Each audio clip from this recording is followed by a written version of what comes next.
अस्सलाम वालेकुम। कैसे हैं आप सभी लोग। उम्मीद करते हैं आप सभी लोग खैरियत से होंगे। उम्रा पर जाने वाले लोगों के लिए एक बुरी खबर निकल करके सामने आ रही है। अब ये लोग उम्रा करने के लिए नहीं जा सकेंगे। अब सरकार ने उम्रा पर जाने वाले लोगों के लिए नए नियम लागू कर दिए हैं। तो कौन कौन उम्रा करने के लिए जा सकता है और कौन कौन उम्रा करने के लिए नहीं जा सकता है। उम्रा पर जाने के लिए कितनी उम्र होना चाहिए और हज पर जाने के लिए कितनी उम्र होना चाहिए। अगर आप उम्रा पर जा रहे हैं, अपने परिवार को अपने साथ लेकर के जा रहे हैं या फिर अपने परिवार से बच्चों को उम्रा पर लेकर के जा रहे हैं, तो आपके लिए ये वीडियो लास्ट तक जरूर देख लेना है। आज के वीडियो में हम पूरी जानकारी आपको देने वाले हैं कि कितनी उम्र के लोग उम्रा पर जा सकते हैं और उम्रा पर जाने वाले लोगों के लिए क्या क्या नियम लागू किए गए हैं। और उम्रा पर जा रहे हैं तो आप उम्रा पर अपने साथ क्या क्या ले जाएं। उम्रा पर जाने की आपको तैयारी किस प्रकार से करना है। उम्रा पर जाने का खर्चा कितना होगा। पिछले महीनों के मुताबिक इस महीने कितना खर्चा होगा। 12वीं रबीउल अव्वल पर मक्कातुल मुकर्रमा और मदीना मुनव्वरा में 15 दिन के पैकेज वाले लोग और 20 दिन के पैकेज वाले लोग अभी पहुंचना शुरू हो गए हैं। साथ ही 12 रबीउल अव्वल से एक दिन पहले तक लोग दोस्तों 12वीं शरीफ के लिए डायरेक्ट दोस्तों उम्रा पर जा सकते हैं, लेकिन उनको पहले मक्का में नहीं जाने का मौका मिलेगा। पहले उनको मदीना मुनव्वरा में अगर वो जाने की चाहत रखते हैं तो पहले मदीना मुनव्वरा में जा सकते हैं, क्योंकि 12वीं रबीउल अव्वल पर हर कोई सोचता है कि हमको आका के शहर यानी मदीना मुनव्वरा में दोस्तों पहुंचने का मौका मिल जाए। तो 12 रबीउल अव्वल पर मक्कातुल मुकर्रमा के साथ मदीना मुनव्वरा में भी काफ़ी ज़्यादा रश हो जाता है। इतना रश हो जाता है कि मदीना मुनव्वरा को पूरी तरीके से बैरिकेड कर दिया जाता है और जो भी हुज्जाज इकराम मदीना में मौजूद होते हैं उनके लिए बाहर से रास्ता दिया जाता है, जो कि मस्जिद नबी का बिल्कुल बाहरी का रास्ता है। तो आप बाहर जाएंगे और सीधी हुजूर के रोज़े पर होकर के आप फिर से बाहर ही आपको आना है। तो आपको इस बात का ध्यान रखना है। 12 रबीउल अव्वल पर आप सोच रहे हैं कि मदीना मुनव्वरा में बहुत बड़ा जश्न होता होगा। लोग जिस प्रकार से भारत में जुलूस निकलते हैं, जिस प्रकार से अपने अपने घरों को सजाते हैं और नाते और लोग यहाँ पर कुरान खानियाँ करवाते हैं, न्याज़ो फातिहा दिलवाते हैं, कोई मिलादे पाक का प्रोग्राम करवाते हैं, लेकिन आपको मदीना मुनव्वरा में इस प्रकार की कोई भी चीज़ें देखने को नहीं मिलेंगी। ना तो कहीं आपको कोई झंडा 12 रबीउल अव्वल का अलग से दिखाई देगा, ना तो आपको कहीं पर कोई जुलूस निकलता दिखाई देगा, ना तो आपको कहीं पर न्याज लगती दिखाई देगी, ना ही आपको अगरबत्ती लगती दिखाई देगी, ना ही आपको कहीं पर कोई फूल चढ़ाता दिखाई देगा। अगर इस प्रकार की चीज़ें अगर वहाँ पर होने लगी तो वहाँ पर रस इतना ज़्यादा हो जाएगा और फिर देखा जाए तो लोगों को और भी दिक्कतें बढ़ जाएंगी। क्योंकि अगर कहीं भी आप दरगाह पर जाते हैं, वहाँ पर आप देखते हैं अगर न्याज लग रही है तो न्याज की कितनी ज़्यादा भीड़ होती है। फिर अगर फूल चढ़ रहे हैं तो फूल के कितना क्रेज होता है, अगरबत्तियों का कितना क्रेज होता है। अगरबत्ती का कोई धुआं अपने ऊपर लगा रहा है, कोई अगरबत्ती की राख अपने ऊपर लगा रहा है। तरह तरीके की यहाँ पर चीज़ें देखने को मिलती हैं। तो वो बहुत ही पाक मुकद्दस जगह है। हर मुसलमान का यही सपना होता है कि अपनी ज़िंदगी में कम से कम एक बार मदीना जाएं, एक बार मक्का जाएं, हज करें, उम्रा करें। तो अल्लाह पाक से दुआ है जितने भी मुसलमान दीन इस वीडियो को देख रहे हैं तो अल्लाह पाक सबके नसीब में हज बैतुल्ला लिख दे, सबको हज बैतुल्ला करने की शहादत नसीब अता फरमाएँ। सभी के वालिदैन को भी अल्लाह पाक हज उम्रा करा दे। और जो हमारे मुसलमान दीन किसी भी बीमारी से मुब्तला हैं तो अल्लाह पाक से दुआ है उनको शिफाए कामिला अता फरमा दे। जो मुसलमान दीन बेरोज़गार हैं अल्लाह पाक से दुआ है उनको नेक रोज़गार अता फरमा दे। जो रोज़गार से लगे हैं, आज के दौर में मुसलमान दीन काफ़ी ज़्यादा परेशान हैं। काम तो कर रहे हैं लेकिन उनके घरों में बरकतें नहीं हो रही हैं, उनके काम में इजाफा नहीं हो रहा है।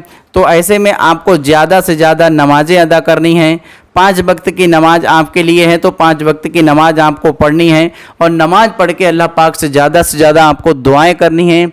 क्योंकि नमाज में वो ताकत है अल्लाह पाक से आपको जो करीब लेकर के आती है। तो आप अल्लाह पाक से जब करीब हो जाएंगे तो इंशाअल्लाह आपकी दुआएं भी कबूल होंगी और आपके घरों में बरकतें भी होंगी, आपके बिगड़े काम भी बन जाएंगे, आपकी बेटियों के अगर रिश्ते नहीं मिल रहे हैं तो अल्लाह पाक से दुआ है कि आपकी बेटियों के अच्छे से अच्छे रिश्ते अता फरमा।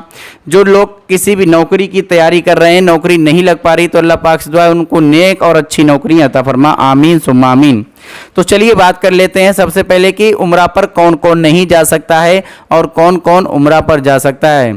आप लोग कमेंट करते हैं कि आप बहुत लंबी बात करते हैं, बहुत ज़्यादा बकवास करते हैं, बकबक करते हैं। तो जहाँ पर मक्का और मदीना की बात आ जाए वहाँ पर कोई बकवास नहीं, कोई बकबक नहीं होती है, क्योंकि आप वहाँ की अगर कोई भी बात को अगर लेकर के चलेंगे तो बात इतनी बड़ी हो जाएगी कि वो आप कहेंगे कि वीडियो इतना बड़ा हो गया, क्योंकि वहाँ की वो हर एक फ़िज़ा में ही रहमत बरस रही है। तो जिसकी तारीफ़ हम अपनी ज़बान से कर पाना मुश्किल है, क्योंकि जब आप अपनी आँखों से देखेंगे तो खुद ब खुद आप कहेंगे वाकई में मक्कातुल मुकर्रमा और मदीना मुनव्वरा में लोगों का आने का जो ख्वाब होता है वो ख्वाब नहीं है, उनकी ज़िंदगी का मकसद है। तो हर मुसलमान को कम से कम अपनी ज़िंदगी में मकसद बना लेना है कि हमको हज करना है, हमको उम्रा करना है, क्योंकि हज उम्रा पर वो ही जाता है जिसके अंदर तड़प होती है। वरना तो लोगों के पास करोड़ों अरबों रुपया है, वो चाहें रोज़ उम्रा करने के लिए जाएं, लेकिन उनको जाने का मौका ही नहीं मिलता है। बहुत से लोग हमने देखा है कि उनके पास इतना रुपया है कि वो अपने पैसों से अगर 10, 20, 50 लोगों को लेकर के जाएं तो उनके पैसे में कोई भी कमी नहीं आएगी, लेकिन वो ना खुद से जाते हैं और ना ही कोई ऐसा काम करते हैं कि दूसरे को भेज दें, जिससे दूसरे को भेजने में भी बहुत बड़ी सवाब का काम है। अगर कोई अपने पैसे से किसी व्यक्ति को उम्रा पर ले जाता है या फिर हज पर भेज देता है तो ये भी बहुत बड़ा सवाब का काम है। तो अल्लाह पाक से दुआ है जितने भी मुसलमान दीन इस वीडियो को देख रहे हैं सभी के कारोबारों में खैर बरकतें अता फरमा।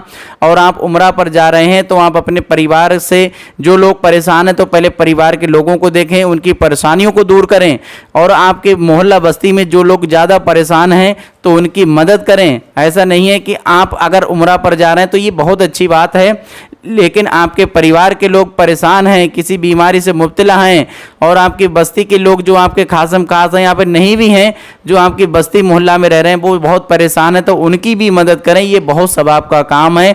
उम्रा पर जा रहे हैं तो अगर आप उम्रा पर जाने से पहले इन लोगों के लिए कुछ इनके लिए इंतजाम कर दें जिससे इनकी परेशानियां कुछ कम हो जाएं, तो ये भी बहुत बड़ा सवाब है। तो अल्लाह पाक सभी को हज उम्रा करने की तौफीक अता फरमाएं। तो क्या नियम लागू हुआ है, कौन कौन उम्रा करने के लिए नहीं जा सकता है।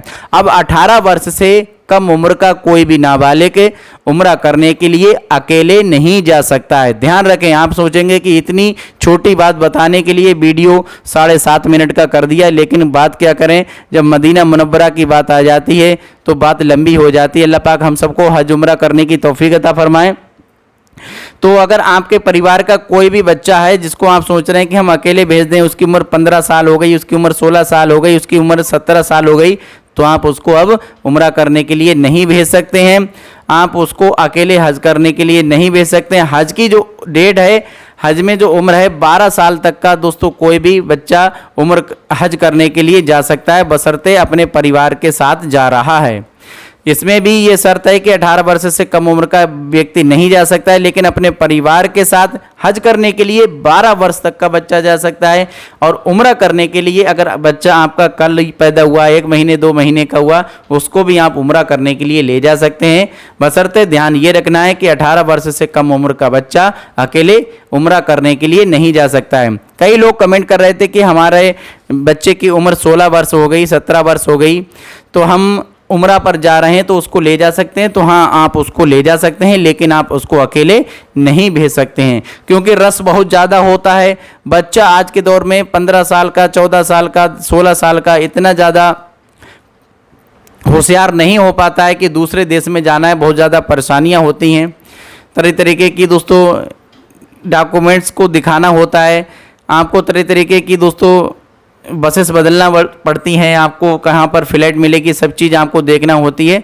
तो इसलिए, और सऊदी अरब ने मेन चीज़ की रस्में, अगर किसी प्रकार का कोई घटना हो गई, मान लीजिए भगदड़ मच गई तो बच्चा दब गया तो उसको दिक्कत हो सकती है, तो इसलिए ये नियम लागू किया है।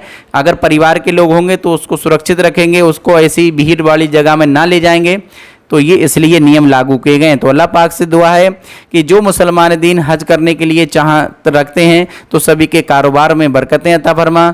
तो बात कर लेते हैं खर्चे की, उम्रा की। तो उम्रा का जो खर्चा है 70 से 80 हज़ार रुपया भारत से, इंडिया से जो कि दिल्ली से या फिर मुंबई से ये जो पैकेज हैं, तो जो 70 से 80 हज़ार रुपये के जो पैकेज हैं ये अच्छे वाले पैकेज हैं। इन पैकेज में आपको 3 वक्त का खाना मिलेगा, फिर आपको रहने के लिए अच्छा होटल भी मिलेगा, फिर इसमें 1 दिन की ज़ियारत आपको मक्कातुल मुकर्रमा में और 1 दिन की ज़ियारत आपको मदीना मुनव्वरा में मिलेंगी।